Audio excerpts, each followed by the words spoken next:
Hello friends, তোমরা thumbnail দেখে বুঝতেই পারছো যে আমি কোন বিষয়ে কথা বলতে চলেছি। তো হ্যাঁ, ইদানিং আমি টালার ব্রিজ হাটে গেছিলাম, পাখির হাটে, যেখানে সব রকমের পাখি পাওয়া যায়। তো আমার একটা প্যারটের দরকার ছিল। তো আমি সারা হাটটা খুঁজে দেখেছি, কোনো প্যারট নেই সেখানে। আর তার সঙ্গে আরও পাখি পাওয়া যাচ্ছে না। যেইগুলো পাওয়া যাচ্ছে না সেগুলো ভিডিও আপনারা পুরো দেখলে লাস্টে দেখতে পাবেন ঠিক কোন কোন পাখিগুলো পাওয়া যাচ্ছে না।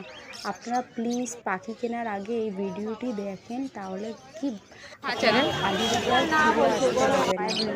আর যদি বা মনে হয় ভিডিওটা হেল্পফুল, তাহলে ভিডিওতে একটা লাইক দিয়ে চ্যানেলটা প্লিজ সাবস্ক্রাইব করে দেবেন। Thank you.